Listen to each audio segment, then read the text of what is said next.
At 66, I thought I had weathered every storm life could throw at me. But when those cold words came from the mouth of my future daughter-in-law, I knew my world had just collapsed.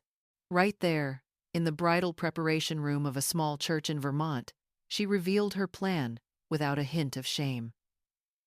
In that exact moment, I made a decision. This would be a game with two players. My name is Diane Walker, 66 years old, and even today, my heart tightens when I think back to that day, Ethan's wedding day. The day I discovered the snake that had slithered into our family. It was an early autumn Saturday morning.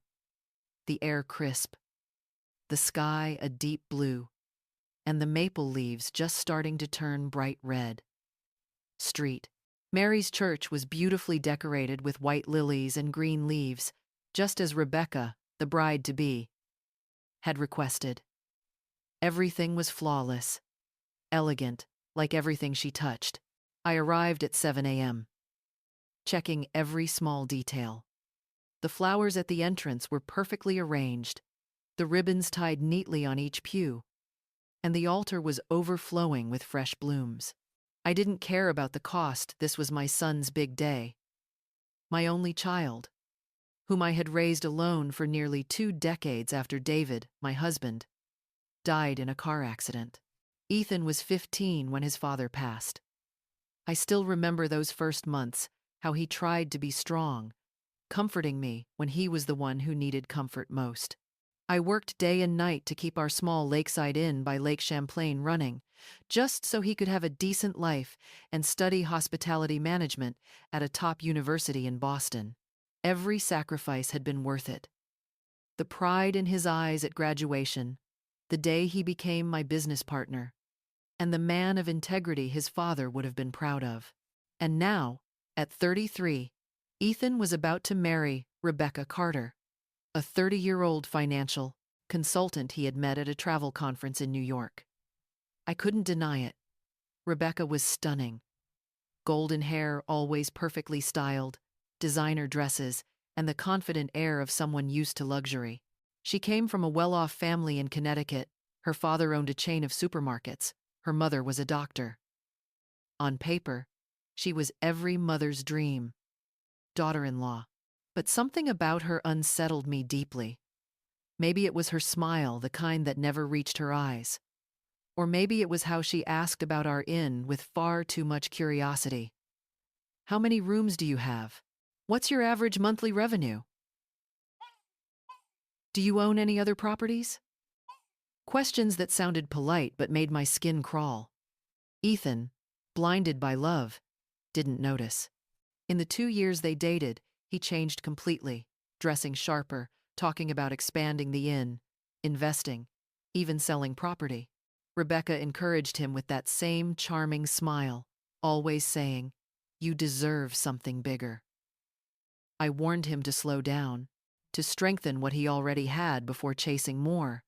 But Ethan only listened with the patient look of a man who thought his mother was old-fashioned. That morning, as I adjusted the last bouquets, Ethan walked into the church.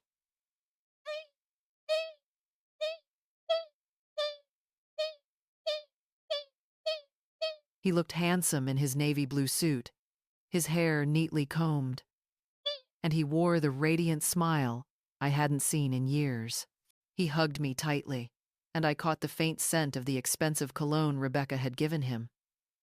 "Can you believe it, Mom?" he said, eyes sparkling. "It's finally here. I'm marrying the woman of my dreams."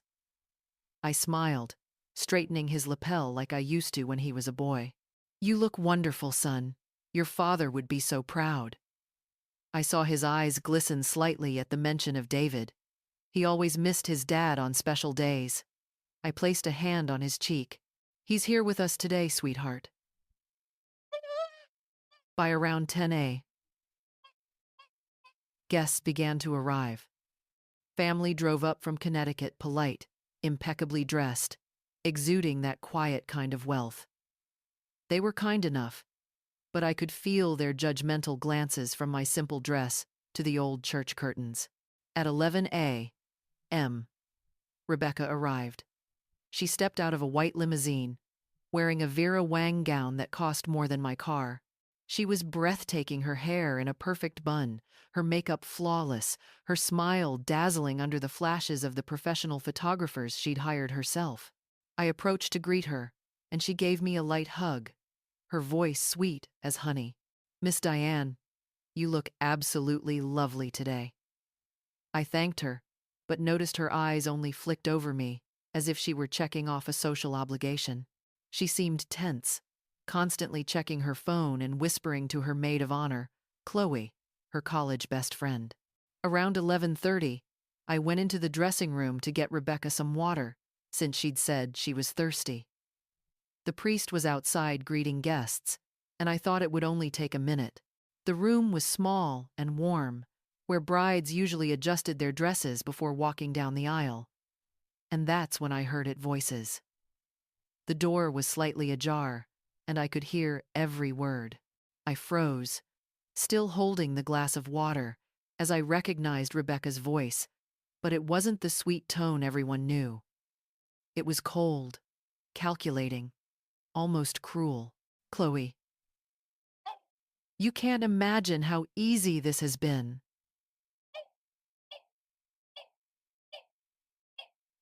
I heard the sound of her rummaging through her purse. She's so pathetically trusting. They're both already exactly where I want them. My blood turned to ice. "Are you sure this will work?" Chloe's voice trembled slightly. "Of course," Rebecca replied with a cold little laugh. In that moment, I knew I was facing someone capable of destroying my entire family unless I acted first. I could almost see the smug smile I'd never noticed before. She had researched everything about our family's finances. The inn by Lake Champlain was worth a fortune. We owned 2 rental houses downtown and a bank account with more money in it than I had ever imagined. "When she dies, Ethan will inherit everything," Rebecca said, her tone icy. "And by then, I'll have been his wife long enough to claim half." It felt like someone had punched me straight in the gut. My knees went weak, and I had to lean against the wall to stay upright.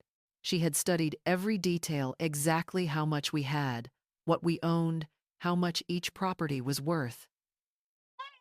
"What if he gets suspicious?" Chloe asked quietly, her voice anxious. "He won't." Rebecca chuckled, and the sound made my skin crawl. "Ethan's a romantic fool who believes in love. Men like that are easy to control. And even if he does start to doubt, by then, I'll already be his wife. Under Vermont's community property law, I'll have the right to half of everything." "But what if his mother lives longer than you expect?" Rebecca's voice turned so cold it made my stomach twist. "Then I'll make sure things move faster. Accidents happen. Old people are fragile. One fall down the stairs, one heart attack. Who's going to question that?"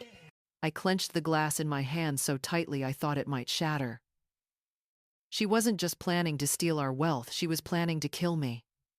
"Oh my God, Rebecca," Chloe whispered. "Are you serious?" I'm talking about securing my future," Rebecca said calmly. "I didn't waste 4 years pretending to love this boring little town just to walk away empty-handed. Once I have the money, I'll file for divorce, move back to New York, and never look back. Maybe buy a condo in Miami, or travel around Europe. The world's pretty big when you have money, Chloe." I heard the click of high heels approaching the door and quickly hid behind a pillar. My heart pounded so loudly I was sure they could hear it. Rebecca stepped out, eyes glued to her phone, with Chloe following close behind. I stood there for several minutes, trying to process what I had just heard. My son was about to marry a woman who saw our family as a business deal, a woman who was planning to kill me to speed up her inheritance, a woman who had calculated the worth of every hour I had ever worked. When I finally steadied myself, I took the glass of water back to the church, my hand shaking so badly I nearly spilled it. Rebecca greeted me with her usual sugary smile, calling me Sweet Mother Diane, saying she was so nervous yet so happy. I looked at her, really looked, and for the first time, I saw beyond the mask, the coldness in her eyes, the fake smile, the predator that had seduced my son. Right then, I made my decision. And I'd lose him forever. But I also wasn't going to stand by and watch that snake destroy my family. Throughout the ceremony, I kept smiling. I cried when Ethan said, "I do." I hugged Rebecca when she officially became my daughter-in-law. I posed for pictures as the proud, happy mother, but inside, I was already planning my next move. If Rebecca wanted to play her little game of manipulation and deceit, she had picked the wrong opponent. I had 66 years of life experience, had raised a son alone, and survived everything life had thrown my way. This was a game two people could play, and I fully intended to win. That night, after the guests had left and the newlyweds drove off to Key West for their honeymoon, I sat on the porch of the inn, holding a warm cup of tea. The Vermont sky was clear, glittering with stars.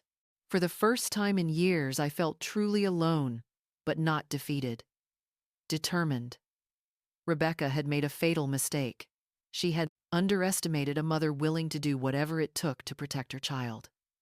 Those 15 days they spent on their honeymoon were the most intense of my life. Not because I missed them, but because I used every minute to prepare for battle. No one had ever taught me how to investigate someone's past. But I learned quickly that the internet is a powerful weapon if you know what to look for. Rebecca Carter, that name wasn't exactly common, and her so-called traditional family from Connecticut had left traces everywhere. Social media, local newspapers, university records. What I found made my stomach twist. Rebecca had a degree in economics, but had never held a steady job. She'd worked at several companies, all administrative roles, and left after only a few months each time. What caught my attention most were the photos. In 2019, she was dating a businessman in Boston, checking in at fancy restaurants and expensive resorts. In 2020, she appeared with an older man who owned a chain of private clinics. In 2021, she was hand in hand with a general contractor in Chicago. They were all wealthy men, and each relationship ended abruptly after 6 months to 2 years. I dug deeper and eventually found 3 civil lawsuits. One ex-boyfriend accused her of taking money from his company account. Another alleged she forged documents to secure a loan. The third case was still pending an accusation of financial fraud. I printed every document, every photo, every court file, every statement. I organized it all into a file folder and hid it in the inn's safe alongside the property deeds and other important papers. I knew that when the time came to expose Rebecca's true self, this evidence would be my weapon. But first, I had to protect the family assets. In the second week, I drove to Burlington to see attorney Richard Coleman, an old acquaintance from the hotel business who had been recommended to me. His office sat on Church Street in a modern glass building that made me feel slightly overwhelmed. Richard was a man in his 50s who greeted me with the compassionate manner of someone who understands a mother's fears. I told him everything I had discovered about Rebecca and set the folder down in front of him. I recounted the entire conversation I'd overheard in the church. Attorney Richard Coleman listened quietly, taking careful notes, his brow furrowing as I described the veiled threats against my life. "Miss Diane," he said when I finished, "your situation is delicate.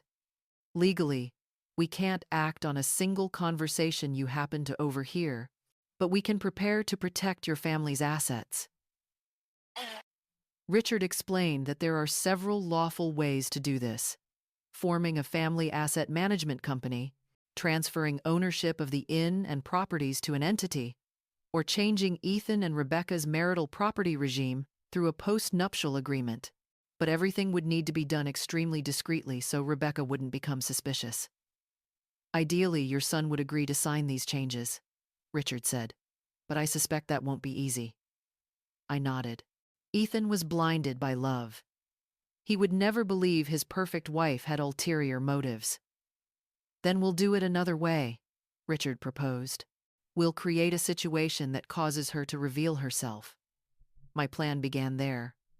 First, I planted the idea that I was in financial trouble. I scheduled several expensive medical appointments in Burlington, purposely complained at home about rising medical bills, fabricated stories about bad investments, and talked a lot about possibly selling one of the rental houses to cover medical costs. Step 2. I began pretending to be a little forgetful, forgetting the names of a few old guests, repeating the same story twice in one conversation, leaving a pot on the stove, or turning on the water without boiling it. Not over the top, just enough to plant the idea that I was losing my memory. Step 3, and most important, I quietly transferred some assets into a company Richard set up specifically for me. On paper, it looked like sales to cover medical expenses. In reality, I was merely changing ownership to protect myself. Ethan and Rebecca returned from their honeymoon in Key West on a pouring wet Thursday. They were sun-kissed, cheerful, laden with gifts and a stack of photos. Rebecca hugged me in that false, effusive way she always used, calling me Dear Mother Diane, and handing me a handcrafted leather bag she claimed she'd bought just for me. "Mom, we missed you so much," she said, kissing my cheek. "We were so happy to come home." The word home sounded bitter on her lips, but I smiled and thanked her. I asked about the trip and pretended to be excited as they showed me pictures on their phone. That night, at dinner, I began the first phase of the plan. "Kids," I said as I brought out dessert, "I need to talk to both of you about something important." Ethan looked at me, worried. "Is something wrong, Mom? Did something happen while we were away?" Not exactly," I answered, trying to sound hesitant. "I had a few appointments in Burlington last week, and the doctor ordered more tests." Rebecca leaned forward, feigning concern. "Oh my God, Mom, you didn't tell us? Is it serious?" "Not sure yet," I lied. "But the costs are very high. Insurance won't cover everything. I have to pay extra." Ethan immediately offered to help pay, just as I expected. But Rebecca was faster. She took my hand and said, "Mom, don't worry about money right now. Health comes first. If you need to sell something to cover the costs, we'll support you." Bingo. I continued the act. "I'm thinking of selling the rental house on Maple Street. The money would cover the tests, and there'd still be some left over." Rebecca's eyes brightened. She knew that house was worth nearly $400,000. "Don't rush," Ethan said. "We could get a bank loan or pay in installments."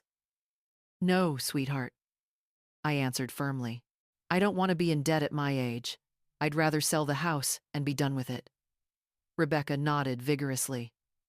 "You're right, Mom. Money can be regained. Health cannot. Besides, you have other properties. Selling one won't make a difference."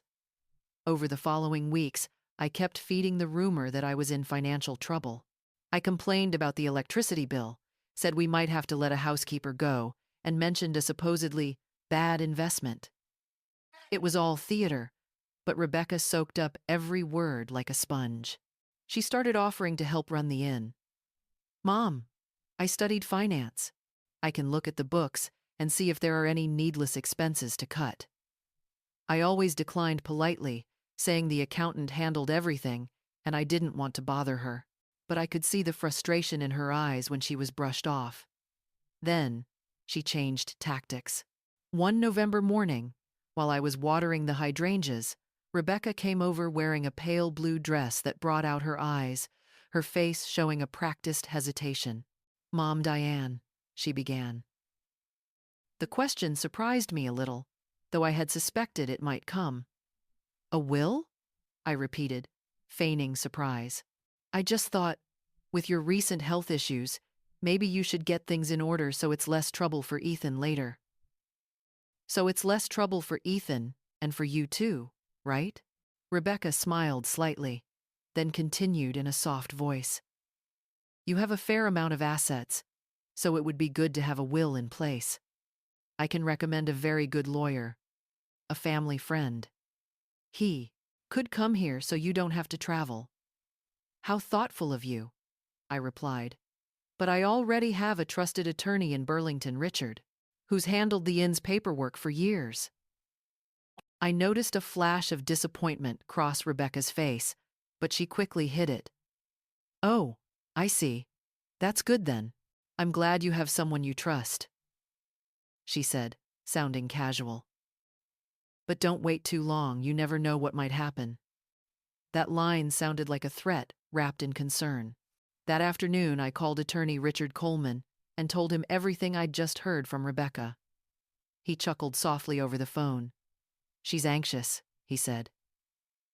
Anxious people make mistakes. What should I do next? I asked. Keep pretending you're in financial trouble and show a few more signs of confusion, Richard said slowly. We'll make her believe you're losing your capacity to manage things. Once she believes that, she'll act. And so I began to act. I left the TV on the same channel all day, forgot to turn off the stove after cooking, mixed up people's names, confused dates, and sometimes pretended I couldn't remember where I'd put things. Before long, Ethan started to worry. Mom, I think you should see a neurologist, he said one evening, when it was just the two of us. See a doctor for what, honey? I asked, feigning puzzlement. I'm fine. Because you've been forgetting a lot lately. Forgetting? I'm not forgetting anything, I replied, hiding a smile. Maybe you kids are imagining things. Rebecca, meanwhile, showed a suspiciously attentive concern. She always seemed to appear right when I forgot something. She began telling Ethan about my condition, always in a dramatic, worried tone. Your mother really isn't well, I heard her tell my son one night. Asked me 3 times if I'd had lunch. Yesterday she even forgot my name. Maybe it's stress from the tests, Ethan said, trying to reassure her. Maybe, Rebecca replied, but I think we should keep an eye on her. Maybe even help her make some important financial decisions before it's too late. Before it's too late. That phrase sent a chill down my spine. She had nearly admitted her intent. One December morning, 3 months after the wedding, Rebecca knocked on my door early. I was eating breakfast in bed and reading the paper when she entered with a serious look. Mom, Diane, can I talk to you? Of course, dear, I answered, folding the paper. She sat on the edge of the bed and took my hand. Last night, Ethan and I talked. We're worried about you. Worried? About what? You've been forgetful. Mixed up. After the health issues, we thought maybe it would be better if someone helped you manage the finances and the inn. There it was, the move I'd been waiting for. How would you help? I asked, pretending not to understand. I could take over part of the management, the books, the expenses, the payments to ease your burden. But I've always handled things fine, I replied gently. I know, dear Diane, she said sweetly. You've always done a wonderful job. But now, it's time for you to rest and let the family take care of you. Family, she said it, as if she truly were one of us. Let me think about it, I said. No rush, she answered. But you should sign a power of attorney, just in case. If something happens and you can't make decisions, someone needs the authority to handle finances, pay the inn's bills. What kind of emergency? I asked, keeping my voice calm. For example, if you're hospitalized or have a serious health problem, someone needs to be able to manage the accounts and pay the bills. I pretended to hesitate. That makes sense, I murmured. This time, Rebecca's smile was genuine, no pretense. It was the smile of a predator, seeing its prey take the bait. Great. Then you agree, Mom. I'll get the paperwork ready, she said quickly. All right, dear. I trust you. She left the room almost running, excited as if she'd just won. I only allowed myself a small smile. She had bitten, nearly swallowing the hook whole. The power of attorney arrived on a sunny morning, in January. Rebecca came to the inn at around 9 a.m., carrying a leather portfolio and her familiar smile. "Mom, I brought the papers we talked about," she said, kissing my cheek lightly. "It's very simple, you just sign here and here." I was making coffee for the guests, so I pretended to be puzzled. "What papers, dear?" "I don't remember." I saw a flash of irritation cross her face before she could hide it.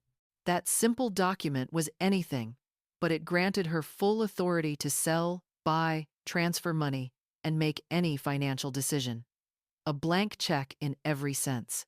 "Let me think about it," I said, pushing the stack of papers back toward her. And so, I saw the first crack in Rebecca's mask. "What are you waiting for?" Her voice was no longer sweet. "Mom, it's just a protective document. You're making this more complicated than it needs to be." "I'll show it to Ethan before I sign," I said calmly. Her face darkened. "Why? Don't you trust me?" 3 weeks passed.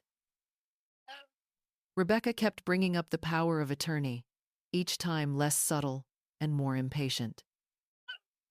She began spreading rumors about my poor memory to the inn staff. "Mrs. Walker's been a little confused lately," I heard her say to Sarah, the housekeeper. "Yesterday, she even forgot to lock the front door." A complete lie. I always locked the door carefully.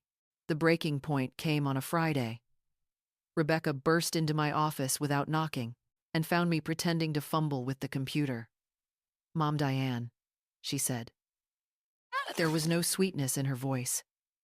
"You're still thinking about that power of attorney?" "I'm still thinking about it, dear," I said slowly. "Because the longer you wait, the harder it gets for all of us." There was a threat hidden in that sentence. "Harder how?" I asked. "Sometimes," she said, looking straight at me, "opportunities pass by, and you regret not acting sooner." That evening, at dinner, Rebecca made the mistake I'd been waiting for. "Ethan," she said, placing her hand over my son's. "Maybe we should talk about putting your mother in a nursing home. She isn't mentally fit to run the inn anymore." The room fell silent. Ethan slowly withdrew his hand, staring at her, trying to process what he'd heard. "Put my mother in a nursing home? It was just a suggestion," Rebecca said, trying to backtrack. "For your mother's own good." "My mother is 66 and completely lucid," Ethan answered firmly. His voice was steady, and I felt tears well up, moved and proud. "I will not put my mother anywhere." But the damage had been done.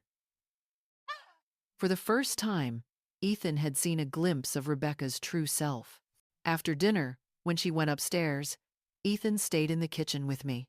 "Mom," he said slowly, "Rebecca never mentioned a nursing home before." "People show concern in different ways," I replied, trying to plant a seed of doubt. "She comes from a family that handles things in a colder way." That night I heard raised voices from their room. Rebecca angry, Ethan questioning. My strategy was working.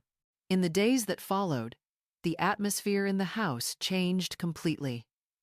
By day, Rebecca still acted gentle as before, but I could feel the simmering frustration growing inside her. And then, I got the proof I needed. The following Monday morning, while I pretended to doze, on the inn's porch, I heard Rebecca's voice in the yard. She was on the phone. "Chloe, that old lady is driving me crazy," she said, thinking I couldn't hear. "She's taking too long to sign the papers. I'll have to speed things up." "How?" Chloe asked over the phone. "I told Ethan about putting her in a nursing home. If that doesn't work, I'll have to create a more dramatic situation." My blood ran cold. "Rebecca, are you crazy?" Chloe said. Panicked. "I'm just being practical," Rebecca replied, coldly. "That power of attorney will give me access to everything.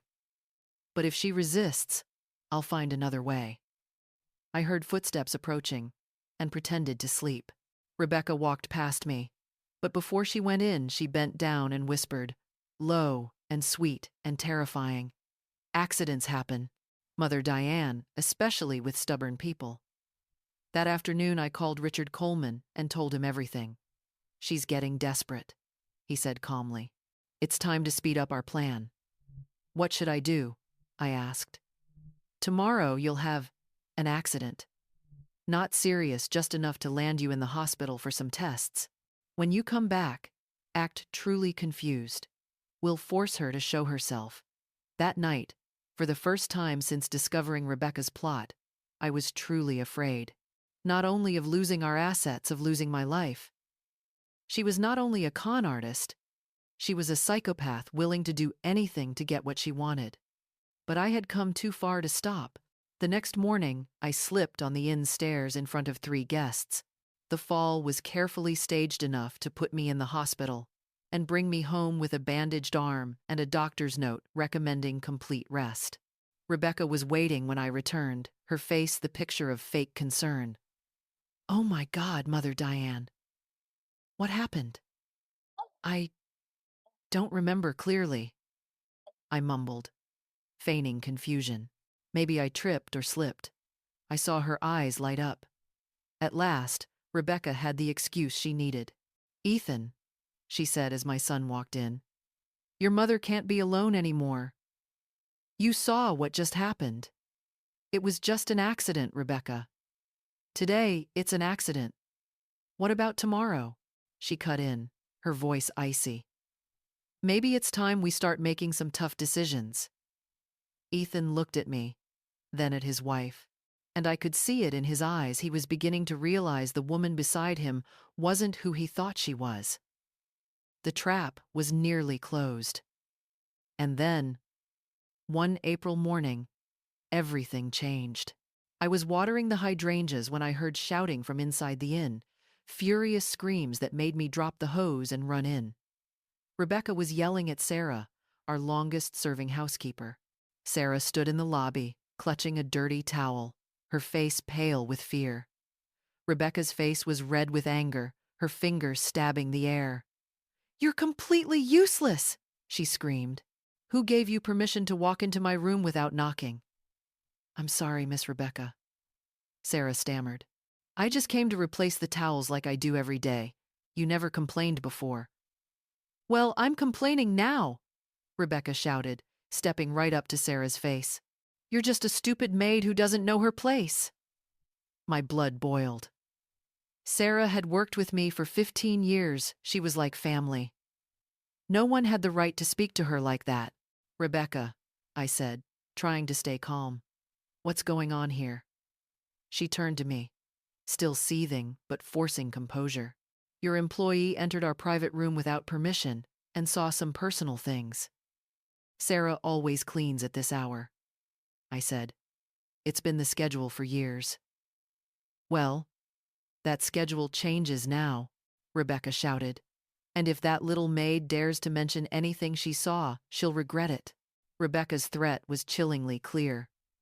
"Rebecca, you can't talk to my staff like that," I said, keeping my voice calm but firm, the tone I'd perfected over a lifetime of running this inn. She turned to me, eyes filled with a contempt I'd never seen before. "Can't I? Who's going to stop me, you?" Then she laughed, a sharp, mocking sound, like the slice of a knife. "You can't even remember what you had for breakfast." Sarah, my loyal employee of over 15 years, looked at me with pity. Pity, as if I truly were some senile old woman being bullied by her daughter-in-law. "Sarah, go," I said softly. "Pretend this never happened." She bowed her head, eyes brimming with tears, and quickly left the room. Once it was just the two of us. I turned to Rebecca. "What did Sarah see in that room that made you so upset?" For a split second, I saw pure fear in her eyes. But only for a moment. Rebecca quickly regained her calm, flashing that familiar sweet smile. "It's nothing, Mother Diane," she said. "Just a few work papers lying around. You know everyone needs a little privacy." Work papers, I thought. Rebecca didn't even have a job. That afternoon, when Ethan came home from the city, Rebecca was a completely different person. She was soft, gentle, preparing his favorite snack, as if the morning's chaos had never happened. "Darling," she said, kissing Ethan's cheek, "how was your day?" "Tiring, but fine," he replied, then turned to hug me. "How was everything at home, Mom?" Rebecca glanced at me with a warning look, then smiled. "Everything's great. I've been taking good care of her. She just forgets a few little things sometimes. Poor thing, but nothing serious." "What kind of things?" Ethan asked, his voice starting to sound worried. "Oh, just little things," Rebecca said, gently stroking her husband's hand. "Your mom forgot that Sarah always cleans on Thursdays, just a little mix-up with the schedule. Totally normal at her age." I sat there in silence, listening to her invent an entirely different version of the truth. In Rebecca's story, I was the confused old woman to be pitied, and she was the devoted daughter-in-law, patiently caring for her senile mother-in-law. Ethan turned to me. "Mom, are you feeling okay?" I looked at Rebecca. She was smiling smugly, as if she had just won another round in her game of control. If I told the truth, Ethan would think I was making it up. If I agreed, it would be the same as admitting I'd lost my mind.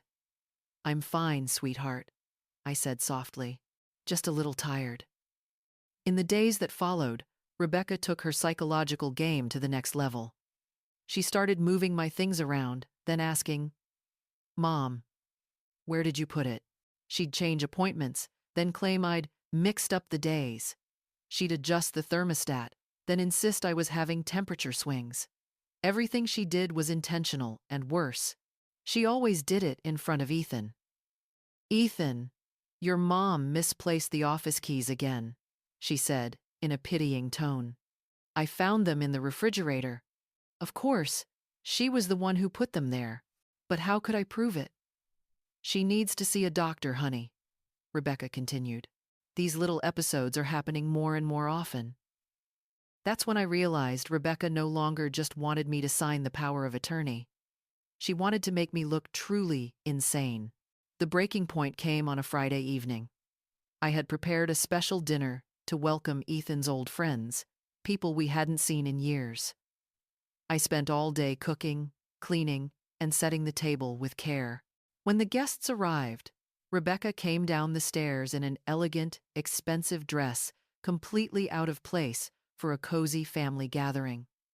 She introduced herself as the new owner of the inn and began telling stories about me. "Poor my mother-in-law," Rebecca said, with a laugh, glancing at the guests. "She's been so forgetful lately. Yesterday she tried to heat her toothbrush in the microwave. A blatant lie. Last week she got lost on the way to the grocery store, wandered around for 2 hours before finding her way home. Another lie, I hadn't even left the house that week." I saw pity and discomfort in the guests' eyes. They looked at me as if I were a helpless old woman in need of care. Ethan sat beside me, silent, but I could sense the confusion and doubt in his eyes. He knew something was wrong, but Rebecca's stories were so real, so detailed, that it was easy to believe her. One of Ethan's friends spoke up. "Well, it's a blessing Ethan has you to take care of Mom Diane. I'll take care of her until the end." Until the end. Those 2 words echoed in my mind like a sentence. When the guests left, Ethan found me in the kitchen. I was washing dishes, swallowing my humiliation in silence. "Mom," he said softly, "the things Rebecca said, are they true?" It was the moment of truth. I could have exposed Rebecca right then, but when I looked into my son's eyes, I saw what broke my heart doubt. After 32 years of being a mother, after everything we'd been through together, the lies of a woman who'd known my son for only 4 years were enough to make him start doubting me. "I don't remember," I said honestly. Ethan was silent. I knew that, in his mind, My words weren't proof of sanity. They were confirmation of confusion. That night, lying in bed, I realized Rebecca had done the worst thing imaginable. She wasn't just trying to isolate me from my assets, she was tearing me away from my own son, Ethan, the boy who had once trusted me more than anyone in the Broft. World now doubted his own mother's mind. And the most painful part was, I couldn't blame him. Rebecca had built such a perfectly crafted illusion that even I, if I hadn't known the truth, might have believed it. In that moment, I understood I was facing someone far more dangerous than I had ever imagined. Rebecca wasn't just a con artist, she was a master manipulator. And she was winning. I texted attorney Richard Coleman. She's changed her strategy. She no longer wants the power of attorney, she wants me. Declared mentally incompetent. I need to accelerate the plan. The reply came almost immediately. Understood. Monday, we'll execute the final phase. Stay strong, Mrs. Diane. I looked out over the garden of the inn, where the summer moonlight shimmered through the trees. Just a few more days, and everything would be decided. Either I would expose Rebecca before it was too late, or she would convince everyone that I'd lost my mind. There was no turning back. It was her or me. And I had absolutely no intention of losing. The truth revealed itself in the simplest way, as if fate itself had arranged it. It was a Thursday in June. I was organizing paperwork in the office when I found something that froze my blood. A photocopy of the Walker Inn property deed, hidden among the magazines on the living room table. On that copy were Rebecca's handwritten notes scribbled across the margins. Market value, realtor contacts, even a draft of a sale listing. She had calculated everything. The value of each property, the transfer process, even an inventory of household items. I collapsed into my chair, my hands trembling as I held those papers, feeling the world tilt beneath me. This wasn't about an inheritance someday anymore. Rebecca was planning to sell everything immediately, and from her notes, I could tell she already had potential buyers lined up. I took photos of every page with my phone, then carefully put everything back exactly where I found it. My mind was spinning, but I knew one rash move could destroy everything. In the days that followed, I began to notice things I'd previously overlooked. Rebecca spent hours on the phone, her voice low and hurried, always hanging up the moment anyone walked by. She also started going out alone more often, using vague excuses like, I'm meeting a friend, or I've got some errands in town. Even Ethan began to notice. One Saturday morning, while we were having coffee on the porch, he said, Mom, Rebecca's been acting strange lately. She's short-tempered, impatient. Yesterday, she almost yelled at me just because I asked who she was talking to on the phone. My heart pounded. It was the moment I'd been waiting for all these months. What do you mean?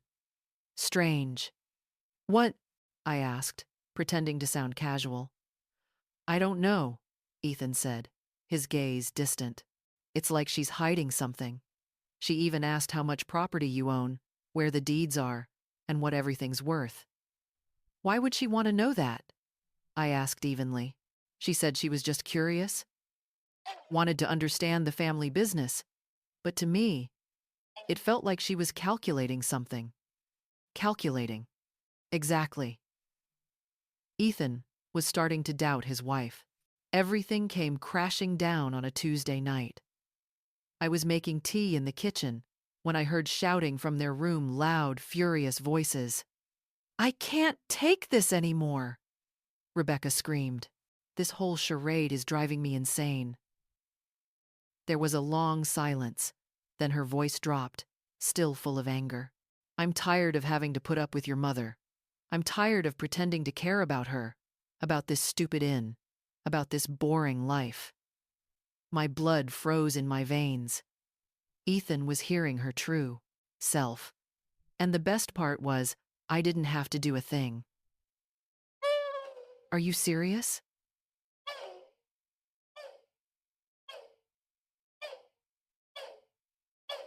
Ethan's voice trembled, disbelief breaking through. Rebecca said coldly, I could be in New York, living a real life, not taking care of some frail old woman in this miserable little town. Frail old woman? Frail old woman? Me, the woman who raised her son alone, who worked her whole life to keep this in. I was speechless. Rebecca, Ethan said, his voice low, you're talking about my mother. I'm just telling the truth, Ethan, she said, completely unfazed. Your mother won't live forever. And when she's gone, you'll inherit everything. Then we can finally live the life we deserve. The silence that followed was unbearable. Then I heard heavy footsteps, the door opening and slamming shut. Ethan had left the room. I pretended to be asleep as he walked past the kitchen, but through the crack of the door, I saw him sit at the table, his head buried in his hands, clearly broken. The next morning, Rebecca came downstairs as if nothing had happened. She smiled brightly, kissed Ethan on the cheek, and greeted me in that same syrupy tone. But Ethan was different. He was cold, distant, answering in short phrases, avoiding her gaze. During breakfast, Rebecca tried to make conversation, asking about weekend plans, but Ethan only nodded in silence. When Rebecca left to run errands in the city, Ethan stayed behind. Mom, he said quietly, can I ask you something? Honestly? Are you really as forgetful as Rebecca says? I looked straight into my son's eyes, and for the first time in months, I saw doubt aimed at her, not at me. Why do you ask? Because I'm with you every day. And I've never seen you forget things the way she claims. She talks about incidents that never happened. It was the perfect moment to plant the seed of truth. Ethan, do you still trust me? Always, Mom. Then listen carefully. I took a deep breath. I'm not losing my memory. Everything she's been saying is a lie. Ethan looked at me for several seconds, his eyes full of confusion. Are you sure, Mom? Instead of answering, I stood up, walked to my office, and returned with the photocopy of the Walker Inn deed I had taken earlier. I placed it in front of him, pointing to the scribbles' property values, realtor phone numbers, and even a handwritten draft of a sales listing in Rebecca's handwriting. See this? I found it hidden in the stack of magazines in the living room. Ethan stared at each page, his expression shifting from confusion to realization to rage. Even the antique furniture. And it looks like she already found a buyer. Ethan sat in silence for a long time, flipping through the papers. When he finally spoke, his voice was low and controlled. How long have you known about this, Mom? Since the wedding day, I said. I overheard a conversation she didn't know I was there for. I told him everything, the conversation in the church, the months of pretending to be confused, the little traps I had set to test her. Ethan sat silent, just listening, his face growing tighter by the moment. Why didn't you tell me sooner? Because you wouldn't have believed me. You were in love, and she is very good at acting. Ethan nodded slowly, his expression heavy. So what do we do now? Now you have to decide about your life and your marriage. He stared at the stack of papers for a few more minutes, then stood up. I need to think. In the days that followed, the atmosphere in the house changed completely. Ethan was clearly distant, with Rebecca not argumentative, but removed. She tried to make conversation, make plans, but Ethan replied with curt, short answers. Rebecca noticed the shift and began to panic. She talked more about my memory problems, even suggesting Ethan should have me checked because your mother's been acting strange lately. Ethan, your mother needs help, she said at dinner. Today, she asked me 3 times what day it is. Lies. I never asked anything like that. Ethan looked at her. I couldn't read his expression, But I knew it was no longer the starry-eyed look of a lover. He was observing, analyzing every word, every gesture. Everything came to a head on a Sunday morning. Rebecca went out to visit a friend and came back later than usual, her face tense and agitated. Ethan was reading the paper in the living room when Rebecca walked in. "We need to talk," she said, tossing her purse onto the sofa. "About what?" Ethan asked, his eyes still on the paper. "About your mother, about our life, about the future." Ethan folded the paper slowly and looked at her.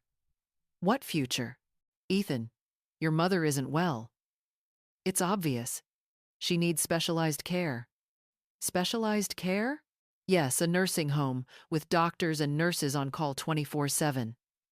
She would be much better cared for." Ethan was silent. Rebecca assumed that meant agreement and pressed on, her tone urgent. "And we also need to think about the assets. This inn is worth a lot if sold and invested properly. We could move to New York and start a better life." "Better how?" Ethan raised an eyebrow. "Better than what?" "Better than this life, Ethan. You have much bigger potential. You don't have to be stuck in this little town forever." Ethan stood and walked to the bookcase, grabbed the packet of documents I'd given him earlier, and slammed it down on the table. "You mean a better future, like these plans?" Rebecca went pale when she saw the packet with her own handwriting on it. "Where did you find that?" she asked, her voice breaking.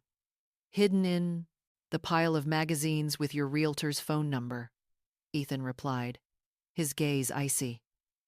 Rebecca forced a smile. "Ethan, it's not what you think." "Then explain it." "I was just researching the family assets. Just doing due diligence." "Due diligence?" Ethan repeated, calm but cutting. "Due diligence to find a buyer?" "You're misunderstanding me, Ethan." "Misunderstanding?" He stepped closer, his voice low but firm. "Misunderstanding that you priced every property, contacted brokers, and lined up potential buyers." Rebecca fell silent. She realized her lies were useless now. "And you're also misunderstanding that you wanted to put my mother in a nursing home to gain control of the assets, right?" "But your mother really does need care," she tried to argue. "My mother is perfectly fine." Ethan interrupted. "The one with the problem is you."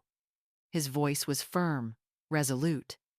Rebecca realized she had lost control. "Ethan, can we please talk this through? There's nothing left to talk about." Ethan stood up and walked toward the door. "I want you out of my house." "What?" Rebecca gasped. "Pack your things and leave. Right now." "Ethan, you're making a mistake." "The mistake," Ethan said coldly, "was letting you into my life," Rebecca pleaded. Cried, threw out every threat she could think of, but Ethan didn't waver. She packed her bags and left that very afternoon, still muttering about suing for what's rightfully hers. After she was gone, Ethan and I sat on the porch, watching the sunset fade behind the green mountains of Vermont. "Mom, forgive me for ever doubting you." "You didn't doubt me, son," I said, with a smile. "You just needed to see the truth for yourself. How did you stand it pretending for so long?" "Because sometimes," I said softly, "it's only when we pretend that we find out who truly cares." In the months that followed, Rebecca tried several times to come back, even hired a lawyer to demand a share of the property. Ethan slowly recovered from the shock, returning to work and to life. And now I can finally say I did the right thing. I protected my family the only way I knew how, and learned that sometimes, to uncover the truth, you have to pretend you don't know it. Rebecca once thought she was dealing with a foolish old woman, but in the end, she learned the hard way she had picked a fight with a mother who never gives up. Diane's story is one of quiet strength, a journey where a mother had to stay silent, feign weakness, and outwit deceit to protect her son and the home filled with a lifetime of memories. This is a fictionalized story inspired by true events. Names and locations have been changed to preserve privacy. Many of us may have stood where Diane once stood, caught between staying silent to keep the peace or speaking out to defend the truth. Have you ever wondered, in love, trust, and family, where is the line we should never cross? Each of us may choose differently, but Diane believed that God always sees the honesty in our hearts and blesses those who live with integrity. Thank you for watching until the end. Stay tuned for 2 of our favorite videos on the end screen. Perhaps you'll find a piece of your own story in them.